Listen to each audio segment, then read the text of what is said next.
দেশের মুসলিমরা জানে একজন শাইখুল হাদিস আল্লামা মামুনুল হক চলে গেলে তার কণ্ঠের আওয়াজ দেওয়ার জন্য আরো একজন আল্লাহ তৈরি করবেন। একজন মুফতি মাহমুদ হাসান গনবী চলে গেলে আরো একজন আল্লাহ তৈরি করবেন।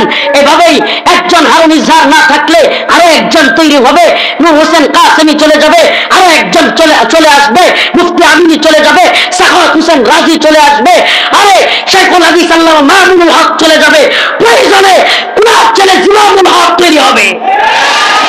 এভাবে আস্তে আস্তে একের পরিবর্তে এক চলে আসবে। তোরা আফসোস করতে করতে মরবি।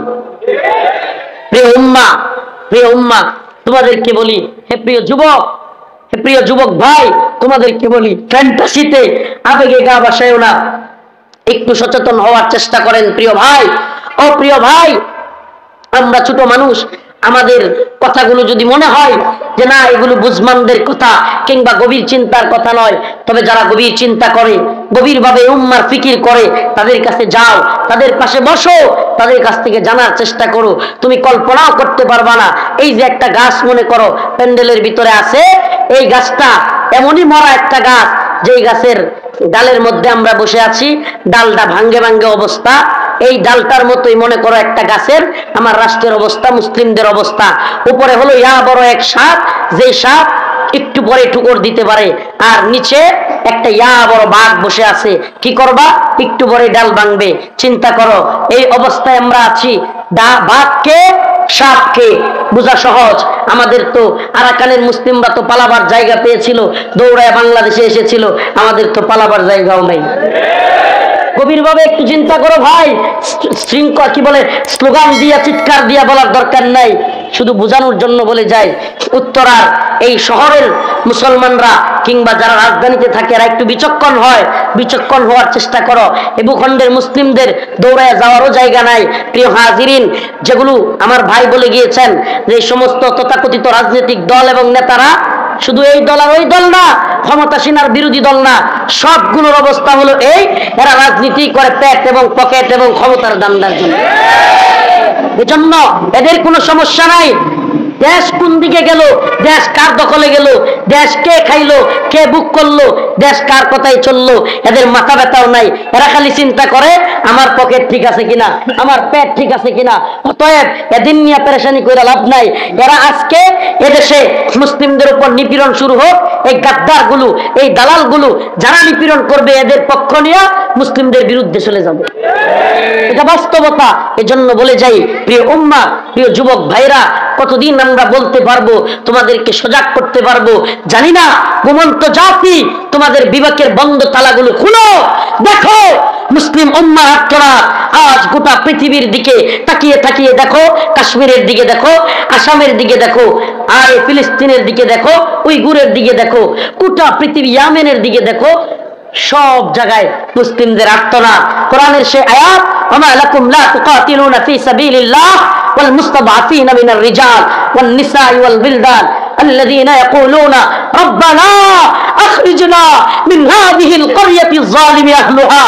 যেন গোটা পৃথিবীর মাজলুম নারী পুরুষরা ডেকে ডেকে আমাদেরকে বলছে, রব্বানা আখরিজনা, আল্লাহ আপনি আমাদেরকে বের করেন, মিন হাযিহিল ক্বরিয়াতিজ যালিমি আহলুহা, মিন হাযিহিল ক্বরিয়াতিজ যালিমি আহলুহা, এই জালেম ভূখণ্ড থেকে, জালেমদের আবাসস্থল থেকে আমাদেরকে বের করেন, ওয়াজআল লানা মিন লাদুনকা ওয়ালিয়া, আমাদের জন্য অভিভাবক পাঠান, ওয়াজআল লানা মিন লাদুনকা নাসীরা, আমাদের জন্য সাহায্যকারী পাঠান। অথচ সাহায্যকারী কে হবে? বাবরি মসজিদের সাহায্যকারী হওয়ার জন্য আজ সুলতান মাহমুদ গজনবীর অভাব, মুহাম্মদ বিন কাসিমের অভাব, তিতুমিরের বড় অভাব। আজ দালাল চাটুকারে ভরে গেছে, কিন্তু তিতুমির নাই, সুলতান মাহমুদ গজনবী নাই, মুহাম্মদ বিন কাসিম নাই। চাটুকারের অভাব নাই, কিন্তু মুহাম্মদ বিন কাসিমদের বড় অভাব। প্রিয় উম্মাহ, মুহাম্মদ বিন কাসিমদের চেতনার কথা বলে, সালাউদ্দিন আইয়ুবীর চেতনার কথা বলে, আবার সিলমারোর দিকে নিয়ে গিয়া এই জিহাদ, এই দাওয়াত দিয়া দিন বিজয়ের স্বপ্ন দেখো না। দিন বিজয়ের স্বপ্ন তো দেখো, তবে কোরআন এবং সুন্নাহর পথ এবং মতের মধ্যে আসো। কোরআন সুন্নাহর পথ দাওয়াত এবং জিহাদের পথ হলো এই উম্মার পথ, এই উম্মার কল্যাণের পথ। এই উম্মাহ সেদিন কল্যাণ পাবে, এই উম্মাহ সেদিন লাঞ্ছিত জীবন যাপন থেকে মুক্তি পাবে যেদিন এই উম্মাহ ইন্নাল্লাহা আশতারা মিনাল মুমিনিন ইন্নাল্লাহা আশতারা মিনাল মুমিনিনা আনফুসাহুম ওয়া আমওয়ালাহুম বিআন্না লাহুমুল জান্নাহ। এই উম্মাহ যেদিন তার ব্যবসার কথা মনে করবে, যেদিন তার মনে পড়ে যাবে তার রব বলেছিল আলাস্তু বিরাব্বিকুম, আমি কি তোমাদের প্রভু নই? তারা বলেছিল ক্বালু বালা, হ্যাঁ হ্যাঁ অবশ্যই আপনি আমাদের রব। আরে রবের সাথে বান্দার, মালিকের সাথে দাসের একটা চুক্তি, একটা ব্যবসা হয়ে আছে, রব জানে। কিন্তু দাস তার প্রভুর কথা, তার প্রভুর সাথে ব্যবসার কথা বলে গেছে। কি সেই ব্যবসা? আমার আল্লাহর সাথে আপনার আমার একটা ব্যবসা হয়ে আছে। ব্যবসাটা হলো ইন্নাল্লাহা আশতারা মিনাল মুমিনিনা আনফুসাহুম ওয়া আমওয়ালাহুম বিআন্না লাহুমুল জান্নাহ ইকাতিলুনা ফি সাবিলিল্লাহ ইকাতিলুনা ফি সাবিলিল্লাহ। আল্লাহ বলেন ইন্নাল্লাহা আশতারা মিনাল মুমিনিনা আনফুসাহুম ওয়া আমওয়ালাহুম। আরে আল্লাহ পাক হলেন ক্রেতা, আমরা হলাম বিক্রেতা। ক্রয় বিক্রয়ের একটা লেনদেন চলছে। কে কিনবে? কিনবে কে? বলেন না, কিনবে কে? মানিল্লাযী ইশতারা, ক্রয় করবে কে? আল্লাহ হলেন ক্রেতা, বিক্রেতা হলাম আমি আপনি মুমিন। কি বিক্রয় করব?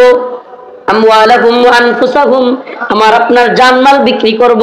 প্রিয় হাজিরিন, যদি বিক্রি করা হয়েই থাকে, আলাস্তু বিরাব্বিকুম বলার পরে ক্বালু বালা বলেই থাকি, আমার রবকে স্বীকার করেই থাকি, তবে কি ব্যবসার চুক্তি হয়ে গেছে? ব্যবসার মাসআলা হলো যেহেতু হয়েই গেছে, জানমালের চিন্তা করে আল্লাহ নাই। কথা ভালোভাবে বোঝার চেষ্টা করেন। জানমাল বিক্রি করা হয়ে গেছে আল্লাহর কাছে। কিসের বিনিময়ে? আল্লাহ বলেন বিআন্না লাহুমুল জান্নাহ, তোমাদেরকে আমি জানমাল যদি আমার রাস্তায় ব্যয় করো, তোমাদেরকে আমি জান্নাতের গ্যারান্টি দিলাম, জান্নাতের গ্যারান্টি দিলাম। ইকাতিলুনা ফি সাবিলিল্লাহ, তাহলে তোমরা কি করবা? গাড়ি ঘোড়ায় আগুন লাগাইতে গিয়া এই তন্ত্র মন্ত্রের জিহাদ দিয়া নিজের জীবনকে ত্যাগ করবা, নাকি আল্লাহ কোরআনের পথে ত্যাগ করতে হবে? আল্লাহ বলেন তোমার জানমাল ব্যয় করার রাস্তাও আমি বলে দিচ্ছি। ইকাতিলুনা ফি সাবিলিল্লাহ, আল্লাহর রাস্তায় তোমাকে যুদ্ধ করা লাগবে।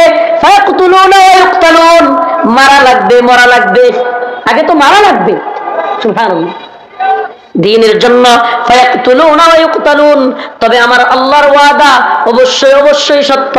যদি আল্লাহর রাস্তায় চলার মতো হিম্মত করো, আল্লাহর রাস্তায় আল্লাহকে যেই ওয়াদা দিয়ে এসেছিলাম, আল্লাহর সাথে যেই ব্যবসার চুক্তি হয়েছিল, জানমাল দিয়ে নিজের জীবনকে আল্লাহর রাস্তায় খরচ করব, ব্যয় করব, যদি তা আমরা ঠিক রাখি, আল্লাহ অবশ্যই অবশ্যই বিআন্না লাহুমুল জান্নাহ, আমাদেরকে জান্নাত দিবেন। আল্লাহ পাক আমাদের সবাইকে আল্লাহকে রাজি খুশি করে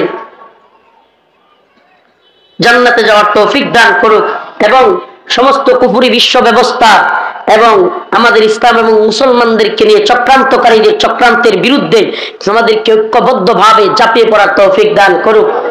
আল্লাহ রাব্বুল আলামিন এই মুসলিম উম্মাহকে হেফাজত করুক। আল্লাহ রাব্বুল আলামিন আমাদের এই মাহফিলকে কবুল করুক। আল্লাহ রাব্বুল আলামিন শেখুল হাদিস আল্লামা মামুনুল হক মুফতি মাহমুদ হাসান গনবী, শেখ জসিমউদ্দিন রহমানীকে দ্রুত মুক্তি দান করুক। আল্লাহ রাব্বুল আলামিন আল্লাহ তাআলা আরো বিশ্বের যে সমস্ত কারাগারে জালিম তাগুতের কারাগারে বন্দী শেখ খালিদ আর রশিদ ফাকাল্লাহু আসরা ইয়া উম্মত মুহাম্মদ, সেই ডেনমার্কের দূতাবাসে ডেনমার্কের ডেনিশরা যখন রাসূলকে নিয়ে বিরোধিতা করেছিল, তখন কালজয়ী সেই বক্তব্য ইয়া উম্মত মুহাম্মদ, সেই বক্তব্য দেনেওয়ালা শেখ খালিদ আর রশিদ ফাকাল্লাহু আসরা আজ বন্দী। আল্লাহ পাক তাকেও মুক্তি দান করুক। শেখ আব্দুল আজিজ আত-তারিফি, আল্লাহ পাক এই মাসলুম আলেমকেও মুক্তি দান করুক। আর অন্যান্য আলেমরা যারা বন্দী আছে তাদেরকেও আল্লাহ রাব্বুল আলামিন মুক্তি দান করুক, এবং আমাদের এই ভূখণ্ডের দ্বীনের জান্দাবাহীদেরকে আল্লাহ পাক হেফাজত করুক। সুবহান রাব্বিকা রাব্বিল ইজ্জাতি আম্মা ইয়াসিফুন ওয়া সালামুন আলাল মুরসালিন আলহামদুলিল্লাহি রাব্বিল আলামিন। আসসালামু আলাইকুম ওয়া রাহমাতুল্লাহি ওয়া বারাকাতুহু।